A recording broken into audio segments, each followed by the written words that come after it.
Tadi Ustadz mengatakan uang sogok itu haram, tapi boleh diambil lalu diberikan ke tempat-tempat maslahah. Pertanyaan, apakah semua uang yang haram boleh diberikan ke tempat maslahah? Menabung di bank konvensional, bank konvensional itu riba. Latak piti 1M, ada bunganya. Datang orang bank, Pak, ini bunga untuk Bapak 100 juta. Halal apa haram? Dari bunyinya camilnya biar haram. Lalu awak sabit, saya nggak mau ngambil mas, ambil saya, ambil diambilnya. Awak ambil piti haram itu, letakkan di masolih ammah, kepentingan umum. Itu bukan fatwa ambo. Abdul Somad tidak pernah berfatwa. Itu fatwa ketua ulama dunia Syekh Yusuf Al-Qardawi, lama meninggal tahun lalu rahimahullah, dalam kitab namanya Fatawa Mu'asirah. Tapi bukan berarti sado duit haram boleh awak ambil. La'ana naha Rasulullah SAW, Rasul melarang 3. Nan pertama, thamanil kalbi, menjual anjing. Mahril bagi, hasil prostitusi haram, kotor. Wa ulwanil kahin, duit dukun. Itu bukan berarti boleh berdukun. Pekerjaan Pak, dukun, tapi duitnya haram. Saya serahkan untuk kepentingan umum, kata Ustaz Somad, boleh. Tidak begitu. Contoh-contoh duit yang haram maka tidak dipakai, tak dimakan, tapi diserahkan untuk kepentingan umum. Nah, itu dipahami dengan baik. Iko pertanyaan apa curhat kok panjang mana? Saya doakan Ustaz dalam keadaan sehat walafiat, amin. Saya ingin bertanya, mungkin di luar materi. Akhir-akhir ini saya diberatkan 2 pilihan. Satu sisi saya mau membahagiakan orang tua, tapi akhir ini saya selalu disuruh menikah. Pertanyaan saya, apakah dengan memenuhi permintaan beliau adalah salah satu cara membahagiakannya? Sementara di sisi lain hati saya belum siap dikarenakan saya anak pertama dan tulang punggung keluarga, otomatis banyak yang masih saya pikirkan Ustadz. Mohon pencerahannya. Ada sahabat Nabi menikah, ditanya dek Nabi, kamu menikah ke Nabi? Iyo. Dengan janda apa dengan gadi? Janda. Kata Nabi, halla bikran, kenapa engkau tak nikah dengan anak gadis? Adik ambo banyak ya Rasulullah. Kalau ambo nikah dengan anak gadi, beko bercakapnya dengan adik-adik ambo tak sesuai. Ambo nikah dengan janda kok, dia bisa mengayomi, melindungi. Jadi ada pertimbangan-pertimbangan. Iko anak patamu, ingin membahagiakan orang tua, ada adik-adik, tapi tulang punggung keluarga.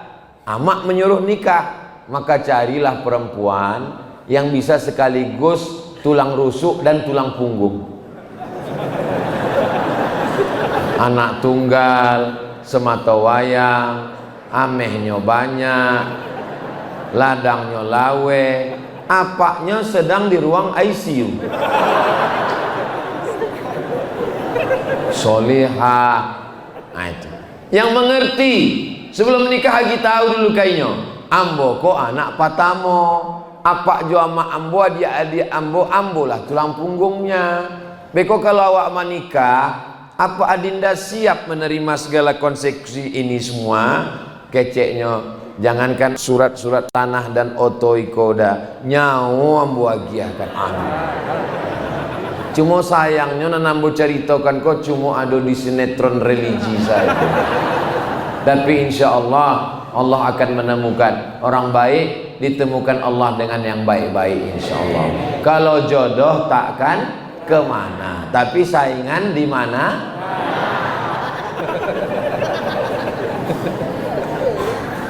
Langkah rasaki pertemuan maut bukan karajo awak, itu karajo Allah, tapi ikhtiarnya karajo awak.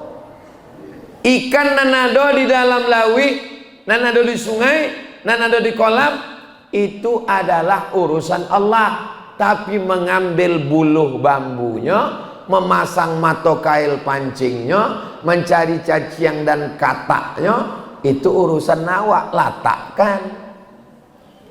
Jangan sampai awak sibuk mengurus urusan Allah sampai indah urus urusan awak. Wah, enggak ada memancing ikan, urusan Allah. Memang urusan Allah, tapi ada ikhtiar dari awak. Itulah namanya ahlus sunnah wal jamaah. Ustadz Ilham, dekati Ustadz Ilham. Ustadz Ilham kan banyak jamaahnya. Ustadz Ustadz Ilham, tolong carikan ambonan kriterianan disabi Ustadz Somad Patang tu ada apa indah.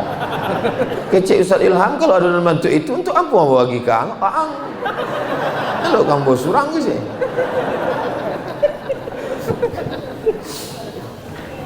Semoga Ustadz selalu dilindungi Allah. Amin ya Allah. Amin ya rabbal alamin. Saat ini begitu banyak kasus pelecehan seksual, pemerkosaan, pencabulan. Hukum mesti memberikan efek jerah. Pengedar narkoba dipenjara, menghabiskan duit negara, makannya disediakan negara, tempat tidurnya disediakan negara, berjual narkoba pula dia dari dalam penjara melalui handphone. Di luar penjara takut ditangkap, di dalam aman.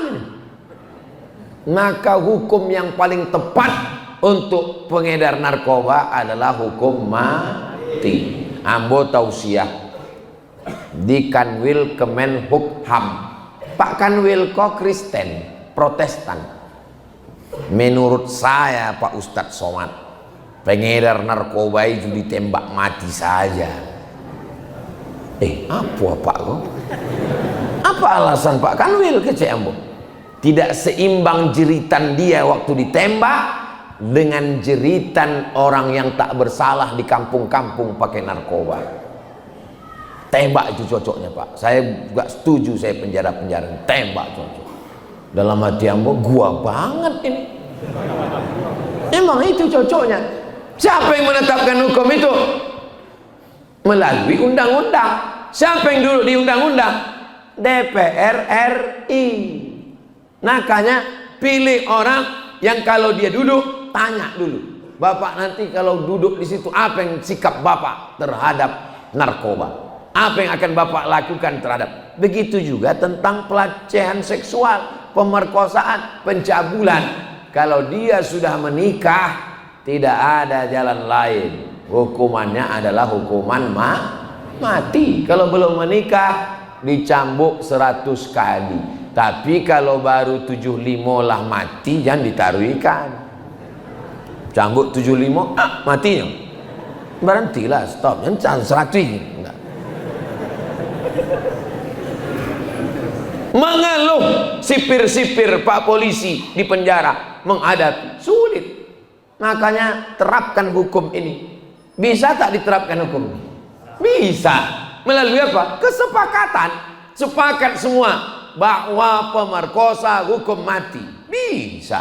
Konstitusi itu. Siapa bilang inkonstitusional? Tapi suara umat Islam.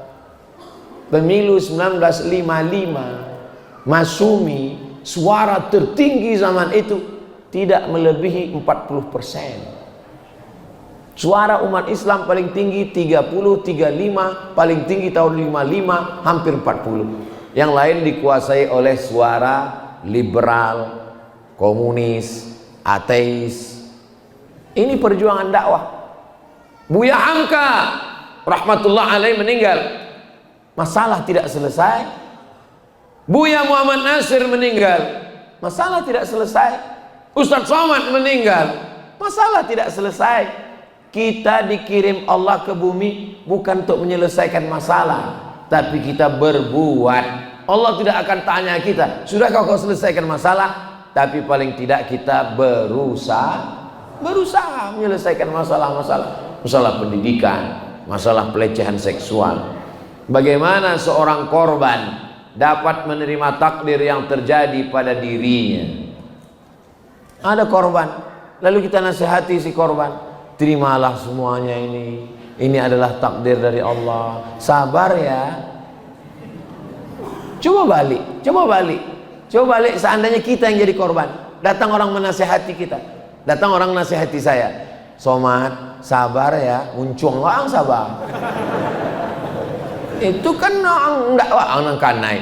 Cara menguatkan dia, cara menguatkan korban ini adalah tunjukkan depan matanya. Iko orangnya nan memperkosa orang kan? Ayo, awak tembaknya sampai mati. Pam. Sesudah itu baru sabar kan? Ayo udah sabar lah. Begitu caranya. Jangan injak bambu. Jangan seperti membelah bambu. Satu diinjak, satu diangkat. Dia disuruh sabar. Dia stres, dia depresi. Menyuruh dia sabar seimbang. Yang melecehkan kau, yang memperkosa kau, itu dia mati udah ditembak. Baru kita tanya dia. Setelah kau menengok dia mati, sabar udah? Sabar aku Ustaz lah, sabar. Sabar alhamdulillah. Begitu. Emosi mana nampaknya Buya. Bagaimana mengambil hikmah dari kejadian? Karena setiap kejadian ada hikmah di baliknya. Innallaha katabal maqadir. Allah sudah menuliskan takdir. 50.000 sanah, 50.000 tahun. Qabla an yakhluqas samawati wal ard. Sebelum Allah menciptakan langit dan bumi, 500 tahun sudah tertulis di Lauhil Mahfuz. Tapi memahami takdir ini mesti baik-baik. Gara-gara banyak orang salah paham tentang takdir, maka ada yang memenggal rukun iman jadi 5. Itulah dia Mu'tazilah yang disabik dek Buya Jel Fatullah tadi. Karena banyak orang menyalahkan takdir. Wang dia pun tidak salat subuh. Takdir Allah jago jam 8. Apa kok? Gara-gara banyak orang nan mengkambing hitamkan Tuhan melalui takdir ikolah salah satu sebab kenapa Mu'tazilah. Kamu bukan membela Mu'tazilah. Maka masalah takdir iko sudah berusaha al-kasbu wal ikhtiar, tapi terjadi apa yang terjadi? Bawa sepeda motor, bawa sepeda motor, dikunci banyo muko belakang, dikunci stangnya, dibawa pulau rantai basi panjang, diikekkan ke batang pohon kayu. Pulang pengajian, sama-sama pokok kayunya hilang. Takdir. Ini awallah usaha ikhtiar, usaha, doa, tawakal, maka sabar. Tapi kecicilan tak tentu arah. Kunci diletakkan di stang pai, diambil orang. Itu tidak bisa disebut hukum pencurian, karena hukum pencurian adalah benda yang terjaga, terpelihara, terkunci, diambil orang. Kalau itu namanya hukum apa? Kecicilan. Tak bisa pas ditanya, kenapa motormu hilang? Takdir. Itu kesalahan. Itu hukum sebab akibat. Kuliah dikirim dari kampung, orang tua pagi ke sawah, masih jaleh, iko orangnya, iko kabaunya. Ketika pulang, tidak bisa dari bantu, sama bantuannya. Begitulah orang tua di kampung mencari pitih untuk nyekolahkan anak. Anak di kota gaya bukan main. Na'udzubillah pulang hamil. Ditanya dek orang tua, "Mana aku hamil?" Ikut takdir Allah. Kalau begitu memahami takdir, hilanglah hukum rajam, hilanglah hukum curi. Takdir itu pada usaha yang sudah optimal. Pakai hijab, pakai jilbab, tak mau pacaran, menjaga kehormatan, tiba-tiba datang perampok masuk ke rumah, na'udzubillah, diperkosa. Takdir tak terelakkan. Dan kita katakan sabar menerima takdir ini. Anak gadis yang baik, perang antara Slobodan Milosevic dengan Ali Izzet Begovic Serbia dengan Bosnia Herzegovina. Maka datang pertanyaan ke Syekh Yusuf Qaradawi, bagaimana dengan perempuan-perempuan yang hamil akibat pemerkosaan tentara Serbia? Apakah boleh diaborsi, digugurkan? Kata Syekh Qaradawi, tak boleh gugurkan anaknya, sebab dia tak berdosa. Biarkan anak itu lahir, perempuan itu sabarkan dengan takdir. Tapi dengan penuh kesadaran. Hidup ini ada pilihan. Ambok ini ada pilihan antara ceramah duduk atau berdiri, antara teruskan ceramah atau berhenti. Ini pilihan. Pada pilihan ini kita mesti pilih yang baik. pacaran atau tidak pacaran, keluyuran atau tidak keluyuran, jalan atau tidak jalan. Kita punya pilihan. Ada saatnya kita tidak bisa memilih. Menjadi orang Minangkabau itu pilihan atau tidak pilihan? Tidak pilihan. Karena dulu malaikat tidak ada datang waktu kita dirahim. Aku ingin jadi orang Minang apa orang bule? Enggak. Menjadi orang Minangkabau ini adalah takdir. Kita terima ketetapan Allah Subhanahu wa ta'ala. Apa yang harus saya lakukan ketika memiliki seorang ayah yang mementingkan saudaranya, membiayai dan keperluan, sehingga saya dan adik-adik dan ibu saya kesusahan dalam mencari biaya hidup. Bapak-bapak, abang-abang, udah kepala rumah tangga, kalian punya 5 kewajiban. Yang pertama, kasih makan. Yang kedua, kasih pakaian. Yang ketiga, kasih tempat tinggal. Yang keempat, kasih pendidikan. Yang kelima, kasih perhatian kepada istri dan anak kalian. Setelah istri, anak, orang tua kalau susah, barulah saudara, keponakan, yang lain. Jangan salah prioritas. Ini namanya fiqhul aulawiyat. Orang yang menolong saudaranya tapi anak istrinya susah, itu sama seperti orang pakai jas, pakai dasi tapi tak bercelana. Tak bisa dia membedakan mana skala prioritas, mana yang utama. Yang utama itu ring 1 dulu.